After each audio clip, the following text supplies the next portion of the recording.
Buenas noches a todos los amantes del Antiguo Egipto. Buenas noches, Barcelona. En algún momento pasé en Barcelona, en Cataluña en general, un mes muy grato y esta charla también es una especie de gratitud a su ciudad y a su país tan lindo. El título es muy amplio, el templo antiguo egipcio como fenómeno histórico-cultural, pero también tengo que advertir que en el Egipto antiguo había dos variedades de templos. Eran templos que estaban destinados a la conmemoración de los reyes y los templos a los que estamos acostumbrados dedicados a los dioses. La división es bastante condicional. Eran interpenetrables. En los templos de reyes había también culto a los dioses y al revés, pero en general la división entre templos de reyes y dioses está justificada y hoy primero vamos a hablar de los templos de los dioses. El problema general de esta charla lo formularía de esta manera. Los templos de los dioses es uno de los lugares de interés más importantes de Egipto, que se puede comparar también con las famosas pirámides de la cuarta dinastía en Giza, incluida la pirámide de Keops, la más grande, el templo de Karnak en Tebas. Lo que queda de él es el templo más grande en su superficie en el mundo antiguo y posiblemente en toda la historia de la humanidad. La superficie de solamente la sala hipóstela de Karnak, aquí lo ven, esta es la construcción, sala hipóstela, o sea, la sala con columnas, es igual a la superficie de toda la catedral de Nuestra Señora de París. Y cada de las columnas de la nave central es tan alto como un edificio de 7 pisos. En cada una de las capiteles, así de enormes son las columnas, en cada una de las capiteles, que tienen la forma de un capullo abierto, pueden estar a la vez 50 personas. Y sobre las capiteles tenemos unas vigas de piedras, las arquitraves, las llamadas arquitraves, y pesan unas 70 toneladas cada una. Simplemente vamos a admirar el templo de Luxor, que no es menos impresionante, por supuesto.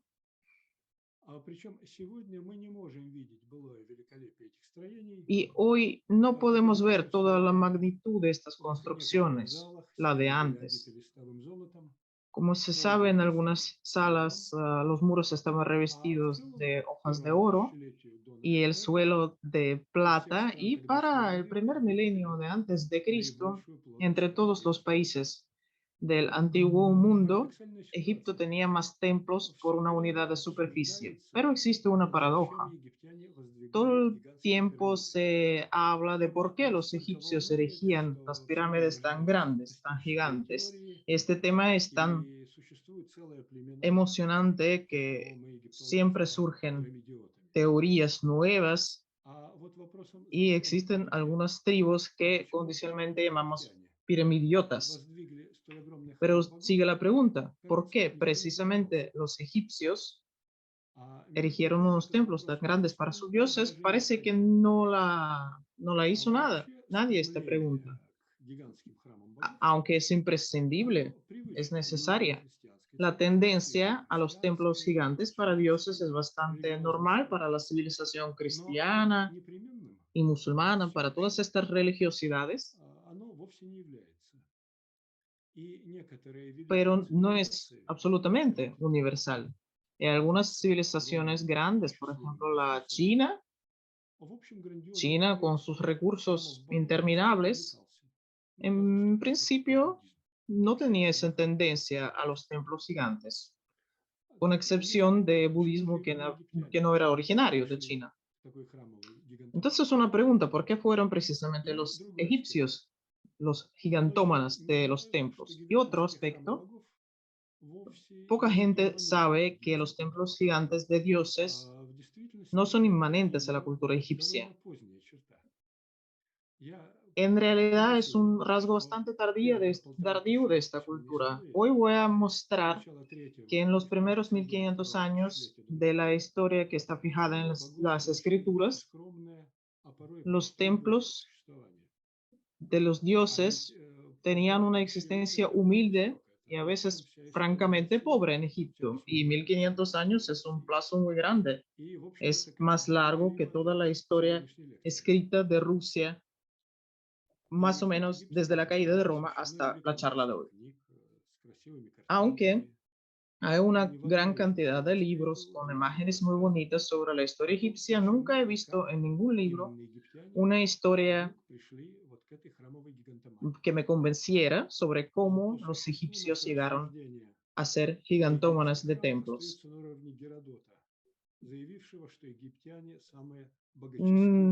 En realidad, nuestras discusiones siguen a nivel de Heródoto, quien dijo simplemente porque los egipcios eran una gente muy pía. Pero para la ciencia seria esto no es una respuesta, como ustedes entenderán. Y cualquier conversación sobre los templos en Karnak y Luxor debería empezar con esa misma pregunta de cómo los egipcios llegaron a este concepto. De esto vamos a hablar hoy en nuestra charla, pero también tengo que mencionar que no soy especialista en historia de arte, no soy arquitecto, no soy ingeniero, soy historiador. Por eso voy a hablar no tanto sobre las piedras, las construcciones, la decoración, como de la gente que erigió los templos. Voy a tratar de contar las causas y las ideas que llevaron a los egipcios a construir estos templos magníficos. Y también, ya que la historia es la gente dentro del tiempo, le voy a pedir que memoricen, que recuerden o copien o tomen una foto y tengan ante ustedes o dentro del cerebro esta tablita cronológica que no es muy difícil. Nos va a interesar la época del Imperio Antiguo, la llamada monarquía de Memphis, siglos 28-23 antes de Cristo. Fue esta época la que fue famosa por los complejos grandes de pirámides y sepulcros de reyes. Luego va a llegar el primer periodo intermedio, los siglos 22-21 antes de Cristo. Va a ser bastante importante también el Imperio Medio, los siglos 20-18 antes de Cristo. Otro periodo de disturbios, segundo periodo intermedio, cuando una parte de Egipto va a estar bajo el poder de los extranjeros, de los llamados Ixos, siglos XVII, primera mitad del XVI, y luego especialmente el Imperio Nuevo, cuando Egipto se convierte en potencia mundial grande después de conquistas, siglos XVI-XI, y es en esta época cuando la gigantomanía templaria egipcia llega a su auge. Espero que esta tabla de alguna manera quede fijada en la mente de ustedes durante la charla. Por cierto, mirando la tabla, nace la primera pregunta. Primera pregunta de la charla. ¿Por qué desde el principio de la historia de Egipto, 500 años del Imperio Antiguo, siglos 28-23, se conservan muchos complejos de pirámides que son sepulcros de reyes, pero ningún templo de Dios que sea impresionante? Amigos, solamente los hechos famosos, conocidos por todos. Le voy a recordar que la pirámide de Giza del faraón Khufu, que en griego se llama Keops, tenía la misma altura que un edificio de 50 pisos y siguió la construcción más alta del planeta Tierra hasta los mediados del siglo XIX, durante 4.500 años. Y si tomamos la pirámide de Jufu con los sepulcros de su esposa y sus cortesanos, tenemos unas cifras todavía más sorprendentes. Para erigirlo todo durante el reinado de Jufu, si tomamos en cuenta una jornada de 10 horas, había que procesar 1 metro cúbico de piedra cada 3-5 minutos. Es una productividad absolutamente fantástica. Y, por supuesto, no menos grandiosa es la pirámide de Jafra, 144 metros. Y así, ya en el tercer milenio antes de Cristo, la civilización antigua egipcia poseía unas habilidades incomparables de la arquitectura en piedra y unos recursos de movilización también magníficas. Pero ¿por qué con tantos recursos de aquella época no tenemos templos grandes de los dioses? Para comprenderlo, tenemos que conocer las particularidades de la imagen del mundo que tenían los egipcios de aquella época. Simplemente le voy a mostrar 2 imágenes que son fotos hechas del espacio. Este es el Egipto durante el día. Y aquí está Egipto durante la noche. Como ven, durante el día, alrededor está el desierto y por la noche solamente la oscuridad impenetrable. Si vemos el mundo con los ojos de un egipcio del tercer milenio de antes de Cristo, 5.000 años atrás, toda la tierra firme que estaba rodeando Egipto se veía como un desierto, una especie de torta de piedra con un poco de arena por encima, pero para que los dioses pudieran alimentarse en medida suficiente y tener sacrificios abundantes, el dios del sol, solamente en un lugar, este dios supremo del sol, él organizó en Egipto un orden benevolente de la interacción con los dioses, y este orden llevaba a la existencia de un río que corría eternamente y tenía un delta increíblemente fértil. Le voy a recordar que en toda esa región, el Nilo es el único río que nunca se seca en verano. Y aquí no tiene afluentes. A lo largo de 3.000 kilómetros, sigue sin afluentes. Y ese río les parecía a los egipcios un fenómeno tan único que ni siquiera tenía un nombre propio. Simplemente era el río, porque no había otro río. Y las personas estaban admitidas en el valle del Nilo para hacer sacrificios a los dioses. Tenían reyes, faraones, cada uno de los cuales se consideraba hijo no tanto de su padre terrenal, sino del Dios supremo que había creado este mundo, del sol. Aquí tenemos el concepto del matrimonio teógamo. Desgraciadamente no tengo tiempo para explicarlo con detalle, aunque sea muy interesante, y como hijos de dioses o del Dios supremo Sol, que había organizado el orden mundial, los reyes en el imaginario egipcio poseían también una parte de su don de sol, podían influir en el comportamiento de los dioses en el marco de los ritos antiguos. Podríamos decir que el sol sería algo como el compositor del Valle del Nilo.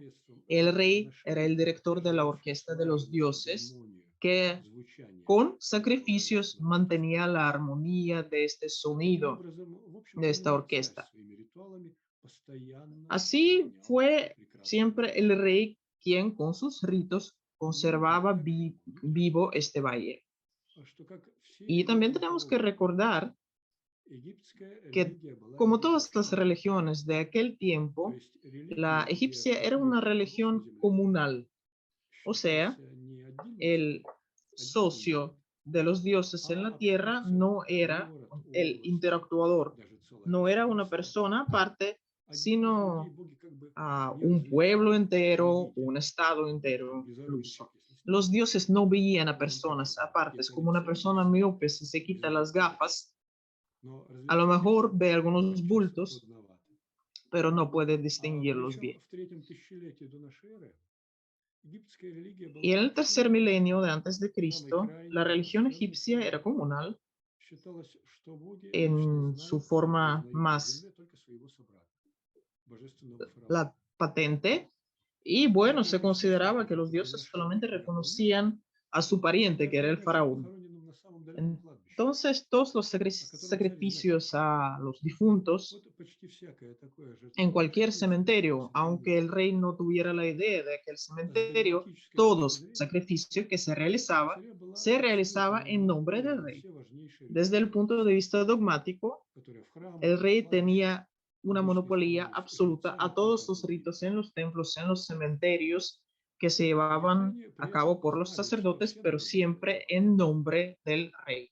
Y los egipcios sabían que todas las etnias rezaban a los dioses, pero por mucho que otros pueblos rezaran, los dioses de los otros siempre hacían travesuras y ponían desierto en los lugares donde vivían. El desierto como tal era una manifestación del mal comportamiento de los dioses.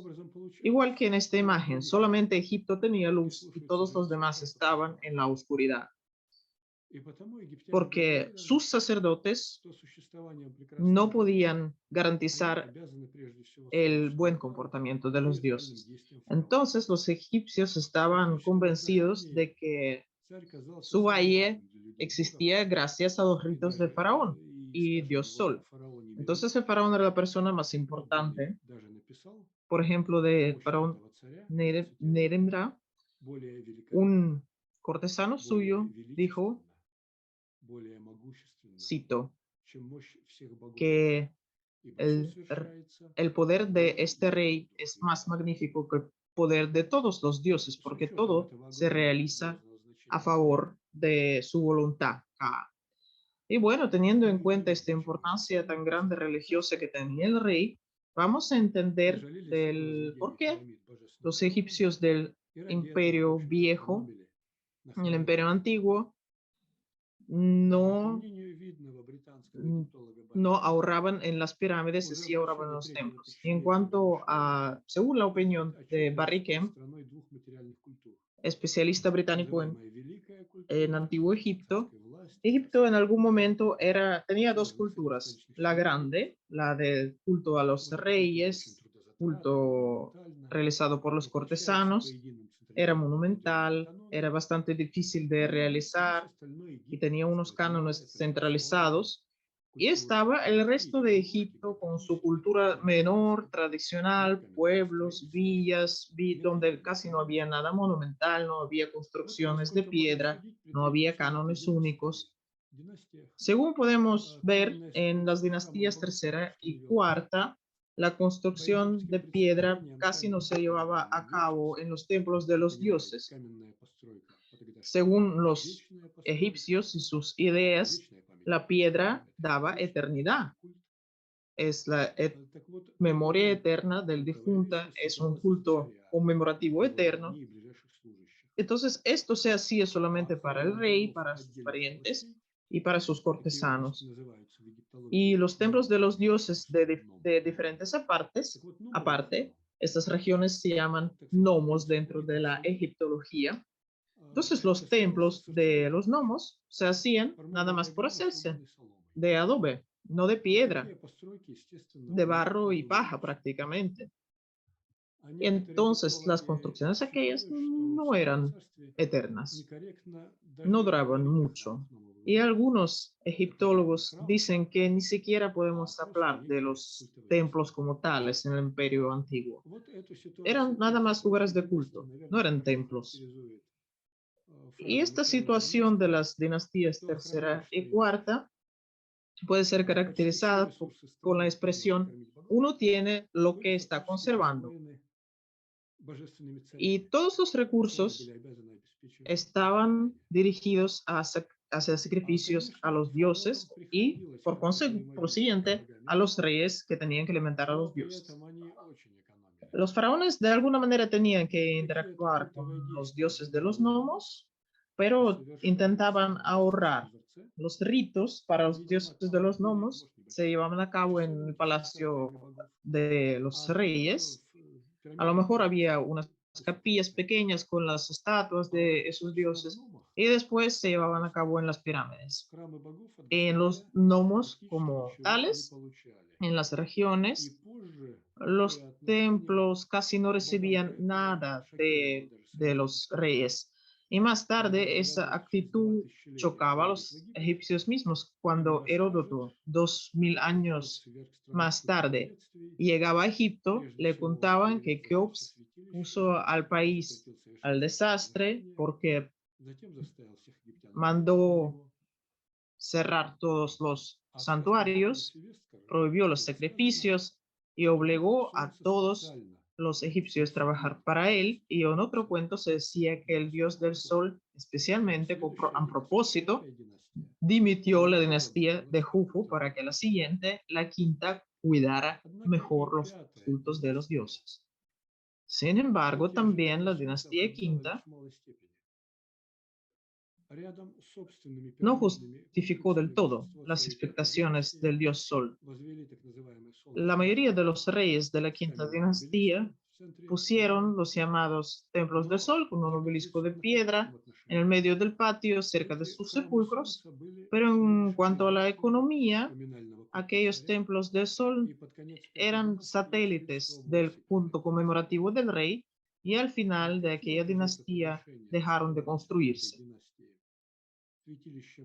Algunos sacrificios en la quinta dinastía se hacían a otros dioses que estaban relacionados directamente con la dinastía en algunas ciudades, pero la mayoría de los templos de gnomos que no estaban directamente relacionados con el culto real no recibían casi nada. Y es en esa época cuando aparecen las llamadas biografías de cementerios de diferentes cortesanos, pero casi nada habla de su vida de sacerdote de este cortesano. Vamos a ver una escultura bastante característica para aquella época, faraón de la quinta dinastía, Safura, y una deidad que personifica el gnomo de Alto Egipto. El rey es muy alto y grande y un diosito bastante bajito que personifica el gnomo de Coptos. Por cierto, es muy importante. La primera atención, todavía no muy importante, iba a suceder solamente a finales del Reino Antiguo y después de 3 siglos de arquitectura de piedra se hizo evidente que incluso en los sepulcros de piedra este culto se extingue. La gente se olvida de los reyes y el difunto queda inatendido. Incluso los reyes mismos no cuidaban los cultos de sus antecesores. Por ejemplo, 2 reyes de la quinta dinastía se apoderaron del complejo conmemorativo de un rey de la cuarta, difunto. Y estos descubrimientos decepcionantes llevaron al final a unas novedades. Aparecen primero los llamados textos de pirámides, en los pirámides cerrados herméticamente, donde solo estaba el cadáver del faraón. Empezaron a escribir conjuros mágicos, como si fuera un círculo de conjuros que eternamente estaban sonando dentro de esa pirámide para el difunto.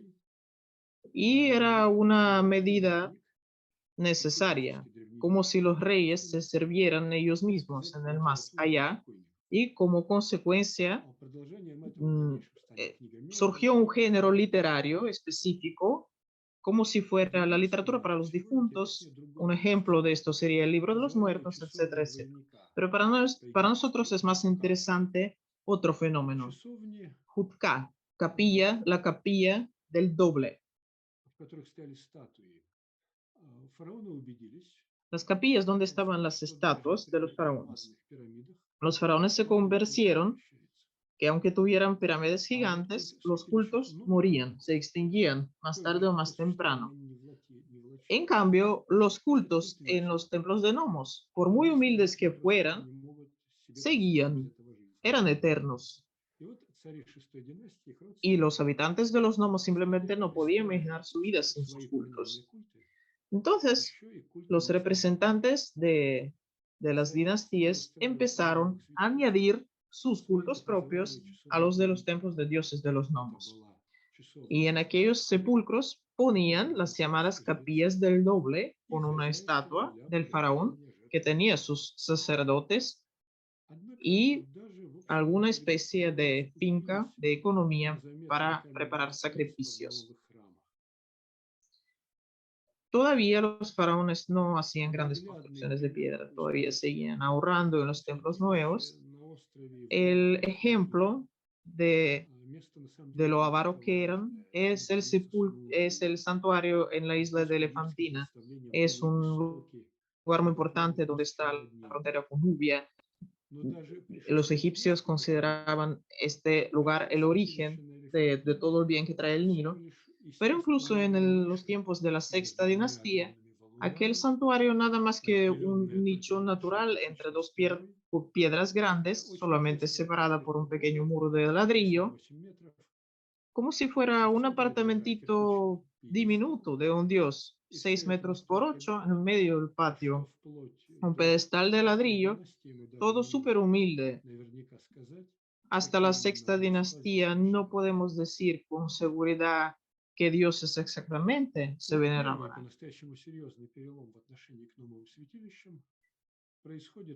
El primer cambio serio en la actitud a los santuarios nuevos es el primer periodo intermedio, siglos 22, 21, cuando se cae la monarquía del Imperio Antiguo, Memphis deja de ser capital, el país se separa en regiones que tenían guerras entre sí, y eso llevó a una serie de cambios en el imaginario religioso. Los nuevos pretendentes al trono ya no tenían privilegios de estirpe, no eran del clan de Memphis antiguo, no tenían el privilegio de la capital, unos llegaban de Etiopía, otros de Tebas, y cualquiera podía preguntarle por qué se creen que tienen derecho al trono. Por tanto, el problema de legitimidad se hizo increíblemente importante. Aunque dogmáticamente todos los reyes eran hijos del sol, resultó que esto no salvó a la monarquía del Imperio Antiguo. En el primer periodo intermedio, el concepto del hijo de sol se complementa con la idea de que ser rey es un servicio. No es tanto el hijo del sol, sino el servidor de los dioses. Se forma la idea de esta jerarquía servicial entre dioses y reyes, que ahora juzga a los reyes desde el punto de vista de si están bien o mal, trabajan bien o mal, o su puesto. Es algo así como el concepto chino del mandato celeste, y así se explicaba el cambio de las dinastías en el trono de China. Y por ese concepto nuevo, los faraones, para legitimarse, tenían que demostrar un respeto ardiente al culto, entre otras cosas, a través de construir los templos de gnomos. Durante los disturbios todavía, antes de que reuniera el país, durante una hambruna que muchas veces llevaba al canibalismo, Vahan Gentef, el gobernante de Tebas, en su biografía de cementerio, se jactaba de que cuidaba bien los templos de los dioses locales. El mérito parece del mismo faraón, es la fundación del templo de Amón en Tebas. Aquí vemos el primer monumento de ahí. Es una columna con el nombre de Waha y de él se conservan también los primeros bloques del santuario de Elefantina. Existe un refrán en ruso. Hasta que haya un rayo no vamos a santiguarnos. Los desastres del primer periodo intermedio fue este rayo, después del cual las autoridades egipcios, entre comillas, se santiguaron. Los gobernantes se dieron cuenta de que los templos de los dioses de Nomos merecían todos sus cuidados. Y en plan material y cultural, esta nueva comprensión de los templos de los gnomos se realizaba en el siglo XX a.C., en el reinado del segundo rey de la dinastía 12, Sinuset I, cuando Egipto ya fue de nuevo una monarquía del Imperio Medio ya, y los faraones ya tuvieron algunos recursos. Y bueno, enfrentando creativamente la tarea de la legitimación, dos reyes de la dinastía 12 le dieron a la civilización egipcia dos novedades muy bonitas. Primero, propiciaron el auge de la literatura de ficción de Antiguo Egipto. La literatura e incluso el idioma de esta literatura se considerarían durante 1500 años después lo clásico en Egipto, y Sinuset I emprendió la construcción en piedra por todo el país en los templos de los gnomos. En Tebas, que ya no era capital, pero sí era el lugar del procedimiento de la dinastía 12, Senusert construyó en el templo de Amón, de Karnak, y parece que construyó bastante, pero solamente podemos reconstruir la capilla blanca de piedra caliza blanca. En el decoro, en la decoración de esa capilla, se manifiesta una atención muy grande hacia los dioses nuevos. En los cuatro lados, emblemas de los gnomos y de los respectivos dioses. Podemos decir, según esta lista, que Senusert lo seguía reconstruyendo y construyendo templos nuevos, pero casi ninguno de ellos se conserva, porque la piedra fue utilizada en nuevas construcciones en el Imperio Nuevo y más tarde todavía, pero vamos a hablar de dos monumentos nada más. En Heliópolis hubo un obelisco de granito, el más antiguo de los que se conservan en Egipto, una aguja de 4 lados, de 20 metros de altura, de granito macizo, y también el templo de Abidos en piedra. 2 siglos después todavía se llamaba el templo de Senusert I, y el cortesano Inene escribió así sobre este templo: los muros atravesaron el cielo, el lago sagrado está acabado y puede compararse con el Nilo con su grandeza.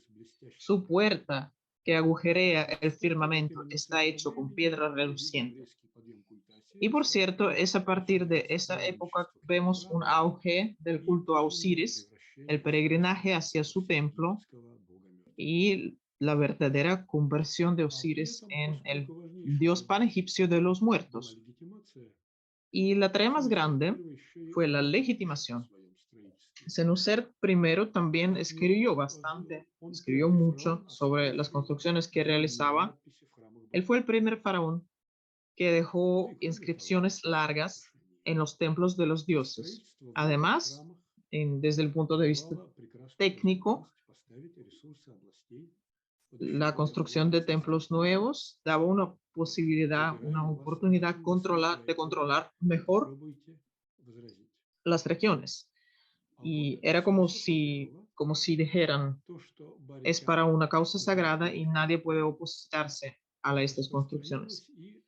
En cuanto a Senusert primero, en cuanto a lo que Barry Kemp llamaba la cultura mayor o alta, vemos la formación de la religión única y la uniformidad de los ritos dentro de los templos. Eso también estuvo bien para la inmortalidad de Senusert mismo en los templos erigidos por él. También hacía entrar ahí las estatuas de él mismo y así se garantizaba la inmortalidad en el más allá y la cercanía a los dioses para siempre. El resultado general de este reinado, la piedra en los templos, se hizo algo normal. El resto de la dinastía Joseon no añadió nada especial a esos logros y es más, en el siglo XIX de antes de Cristo hubo intentos de volver a las costumbres del antiguo imperio, cuando los recursos se destinaban otra vez a los cultos conmemorativos y al culto de Osiris, que era el dios de los difuntos. En el segundo periodo intermedio, los siglos XVII y la primera mitad del XVI, hubo disturbios de nuevo, incluso Egipto cayó bajo el poder de los extranjeros, de los Hicsos, aunque los reyes de aquella época afirmaran que respetaban a los dioses, veneraban a los dioses locales, no tenían recursos para construir templos para ellos.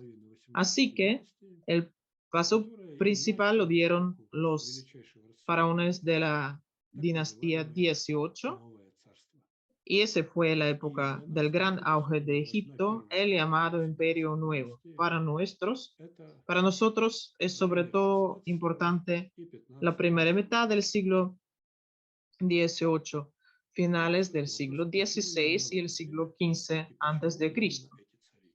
La pregunta es por qué precisamente en esa época, durante esos reinados.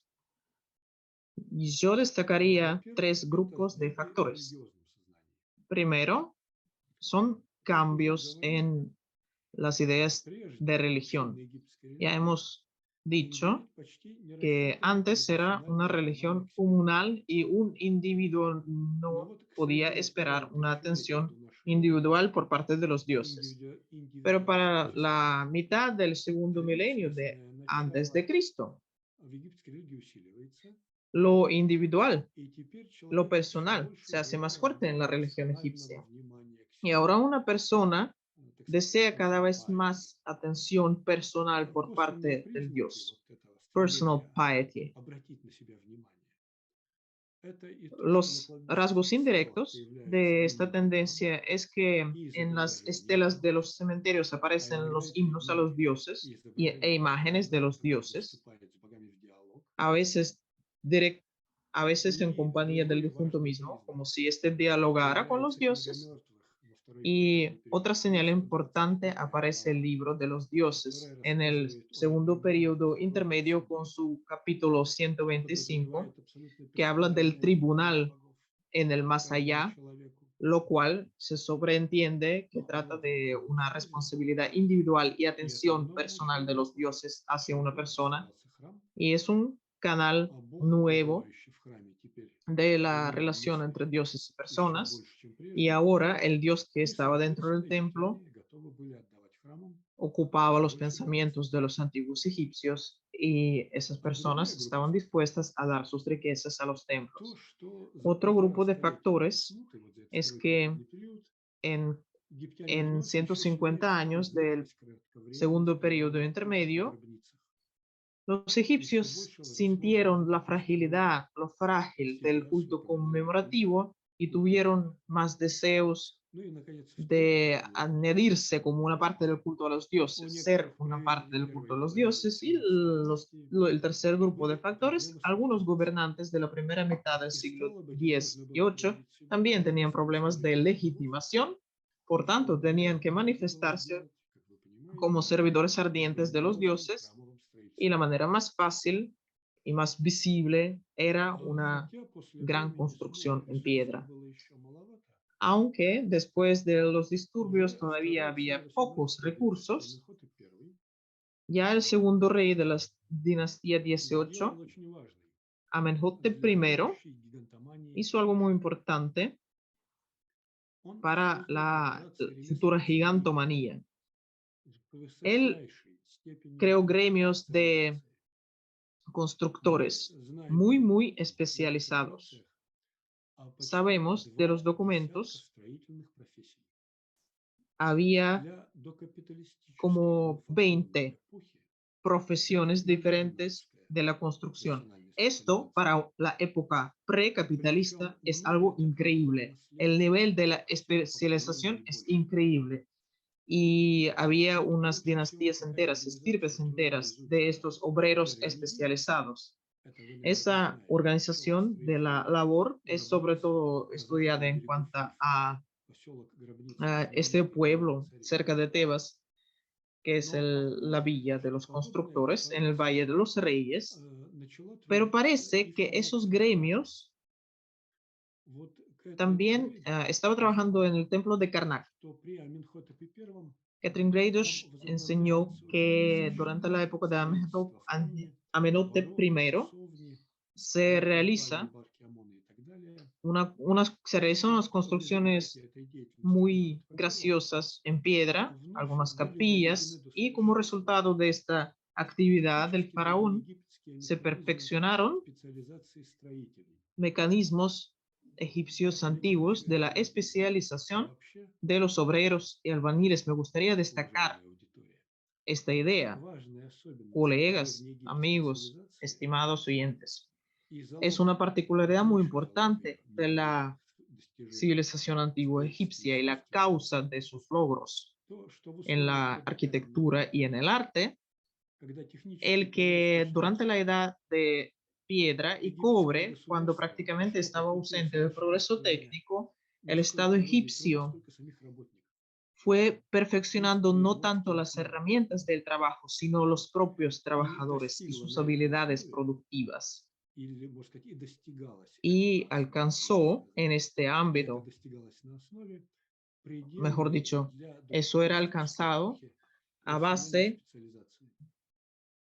de una especialización, de la división laboral inimaginable para la época precapitalista. El gigantismo de piedra y tuvo su auge con el sucesor Tutmos I de Amenhotep I, más o menos los años 504-492 antes de Cristo, Tutmos I.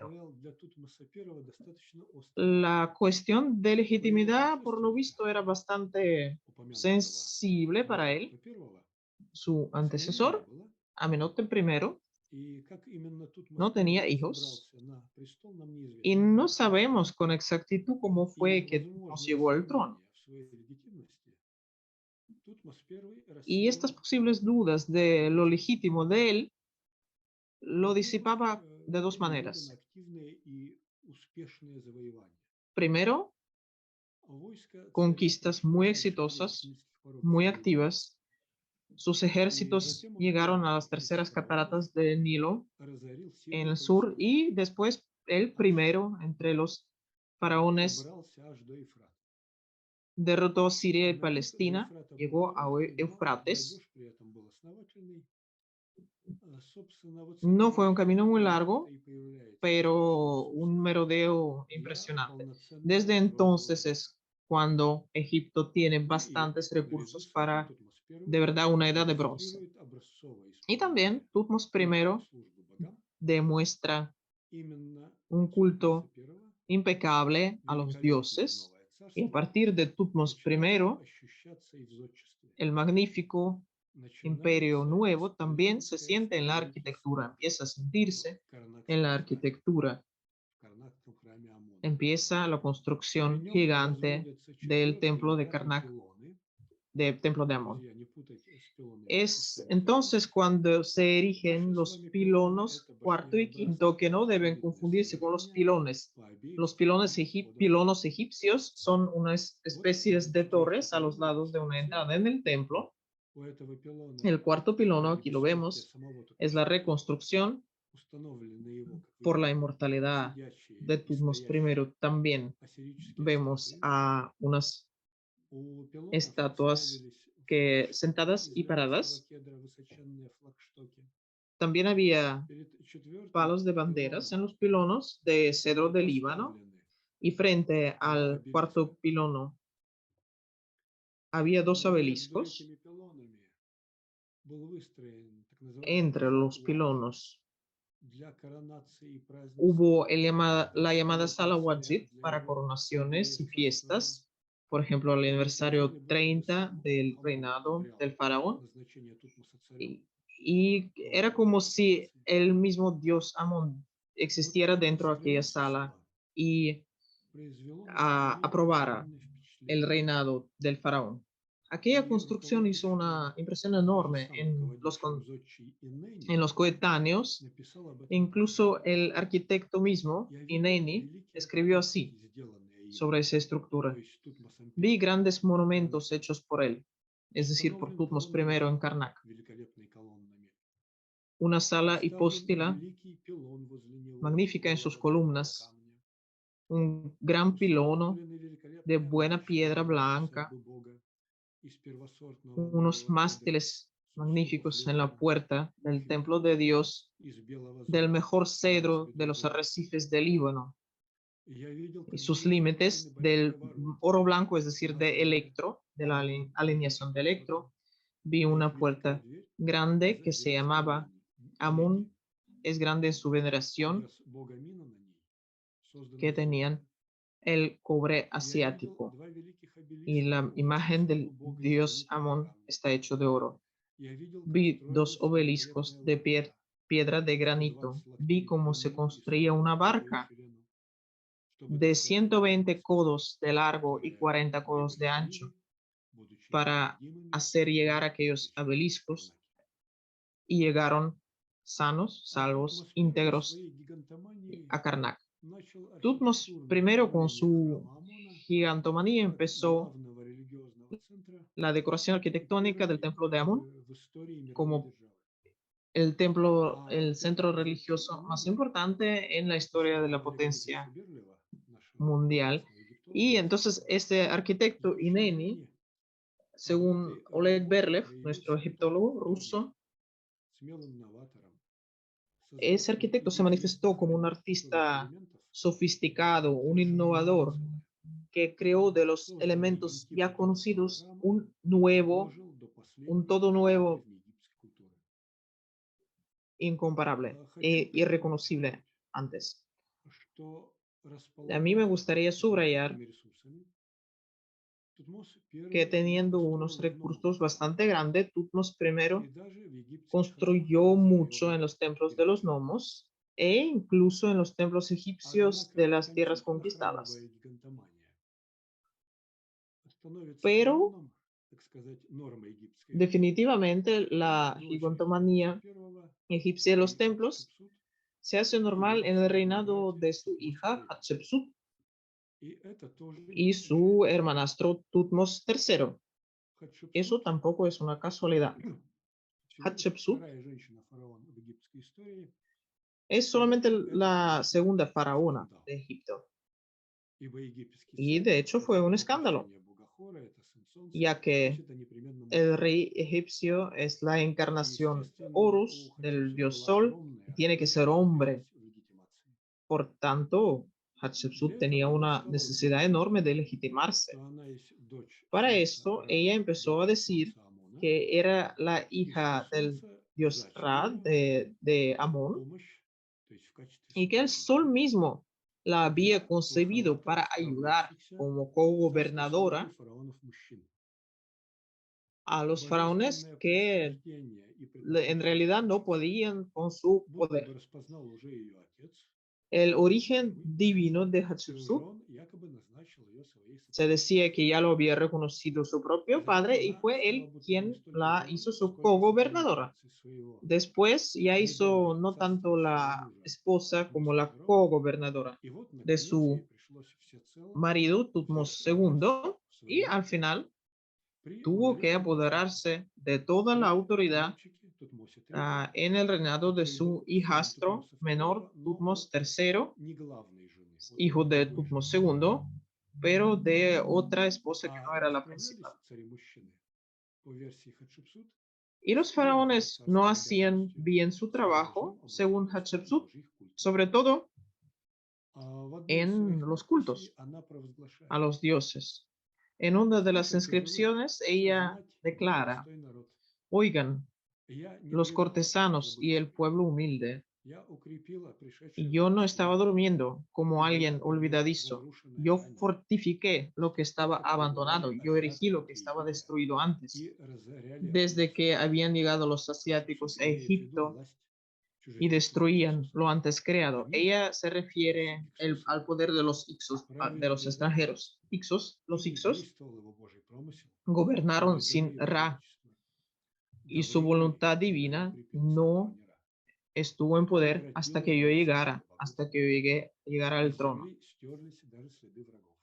Y yo eliminé lo repugnante para los dioses. Ese fue la orden del padre de mis padres, Dios Ra. En otras palabras, según Hatshepsut, ninguno de los faraones hombres no pudo debidamente recrear los cultos de los dioses después de la época de los Ixos, y fue entonces cuando el sol puso a reinar a su hija, lo cual significaba el inicio de una nueva época grande. El inicio de la nueva época se manifestaba de maneras diferentes. Por ejemplo, el templo impresionante conmemorativo de Hatshepsut. Se conserva su relato de la expedición a la tierra de Punt. No sabemos dónde estuvo Punt. Pero los egipcios consideraban que era solamente alcanzable para un estado muy fuerte, la travesía hasta él. Entonces eso significaba la recreación del estatus de Egipto como una gran potencia. Y la faraona también construyó muchísimo para los dioses, sobre todo en Karnak. Su construcción más monumental es el octavo pilono en el camino procesional del sur. Son 4 obeliscos. 2 de ellos fueron los más altos de aquel mundo, del mundo de aquellos tiempos, casi 30 metros. Y parece que también fue en el reinado de ella que para Karnak se preparaba el obelisco más grande, que reventó y por tanto no fue terminado, pero tenía que tener una altura de casi 42 metros y tenía que pesar unos 1.200 toneladas, como 200 elefantes africanos. Ella también construyó una pequeña pero muy bonita capilla roja para la barca divina de Amon-Ra. Y también voy a subrayar de nuevo que ella construyó mucho en las provincias, en las regiones. Desgraciadamente, aquellas construcciones fueron destruidas después, pero podemos juzgar la escala por el hecho de que en Elefantina, Hatshepsut construyó 2 templos para los dioses locales. Y definitivamente la costumbre de la gigantomanía en los templos de los dioses apareció en la época de Tutmos III, cuyo reinado independiente completo ya empezó por lo visto, con un gran complejo de inferioridad, como ya había dicho. Fue hijo no de la esposa principal de Faraón. En los primeros 20 años de su reinado, prácticamente estaba sombrado por una mujer, por Hatshepsut, y por lo visto se burlaban de él. Por eso, entonces cuando se quedó solo en el trono, tenía que convencer a todo el mundo de su legitimidad y viabilidad. Según recordamos, Hatshepsut decía que ella era la llamada de Amon, y Tutmos, para corresponder, dijo que todavía cuando era príncipe, un ídolo de aquel dios en el templo de Karnak lo buscó y lo llevó al lugar del trono. Esa historia es una parte de las inscripciones en los muros de Karnak. Y la segunda mitad de esa inscripción es la enumeración de construcciones y sacrificios de Tutmos III al dios de aquel templo. En general, el faraón demostraba su propia legitimidad siguiendo los pasos de su abuelo, Tutmos I. El tercero también fue un gran conquistador que amplió la potencia egipcia hasta los límites que no serían superados por ningún otro faraón, desde las cuartas cataratas en el sur, cataratas del Nilo en el sur, hasta Éufrates en el norte, y también enriqueció muchísimo los templos. Solamente el templo de Karnak recibió de él 14 toneladas de oro. Y por supuesto, él quería superar a Hatshepsut a la hora de construir. Las mejor conservadas son sus construcciones de Karnak. Voy a nombrar solo las más impresionantes. 6 obeliscos para Karnak y 2 para Heliópolis.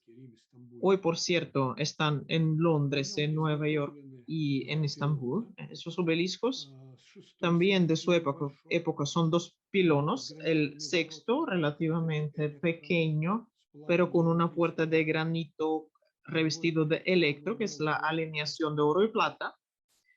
Y el patio frente al pilono tenían pórticos.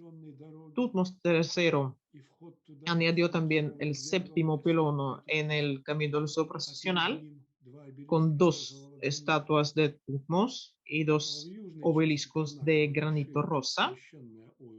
En la parte sur de Karnak amplió el lago sagrado, puso frente a él la barca de Amón. Me perdonen, ya estoy intentando terminar, por eso estoy saltando cosas buenas.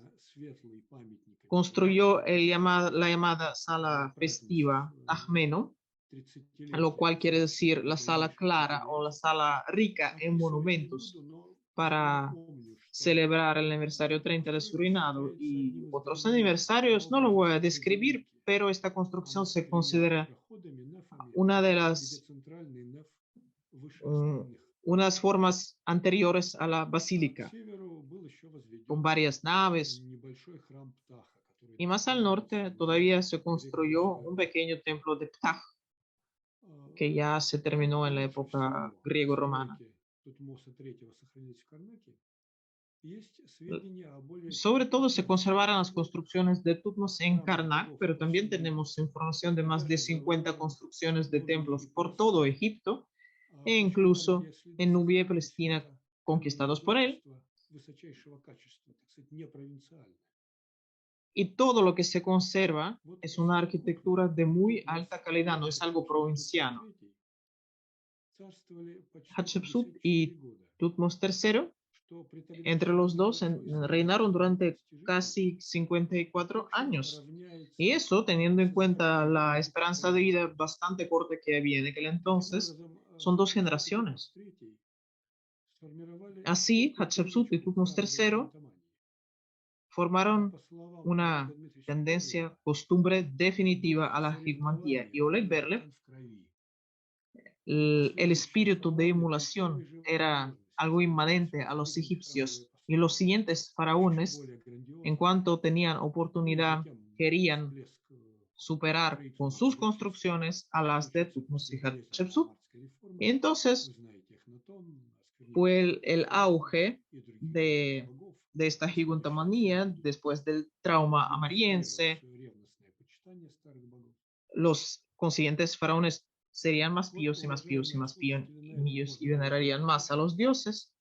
Estimados oyentes, aquí pudiera terminar, pero como un clásico profesor universitario voy a poner un pequeño resultado, la conclusión. La arquitectura de los templos de dioses de Egipto antiguo, que es magnífica, puede tener 2 grupos de causas. Primero, las causas materiales. La particularidad principal de esa civilización que definió su desarrollo es el tipo de Estado, un Estado monárquico muy autocrático, con unos mecanismos bastante desarrollados de la redistribución, no solamente del producto añadido, sino también de la mano de obra y la redistribución según las profesiones de los trabajadores. Todo eso le permitió a la civilización egipcia alcanzar una especialización muy precisa de las especializaciones de albañiles y obreros. Y la segunda, el segundo grupo de causas, son causas ideológicas. Primero,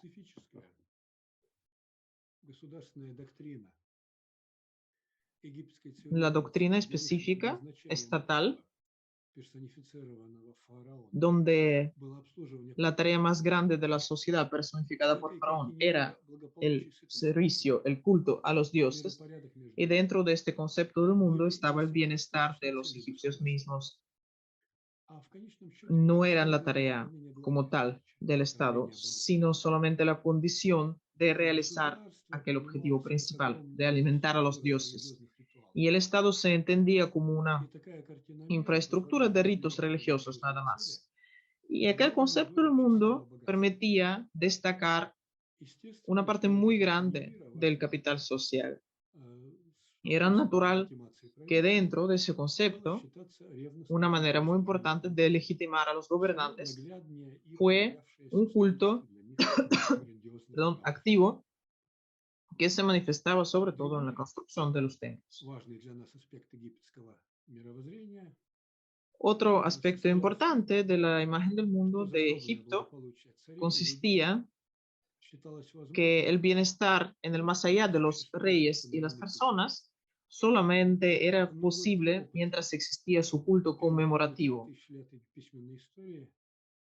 Y la experiencia de los primeros 1500 años convenció a los egipcios de que los cultos conmemorativos se conservan mejor cuando están pegados a los cultos de los dioses regionales. La consecuencia fue la llegada a aquellos templos de recursos enormes que antes se destacaban los cultos conmemorativos de los faraones. Después de la caída del Imperio Nuevo, las dinastías 21 y 22 simplemente posponían sus sepulcros en los templos de por ejemplo, en Tanis. Muchas gracias por la atención. Con mucho gusto responderé a las preguntas.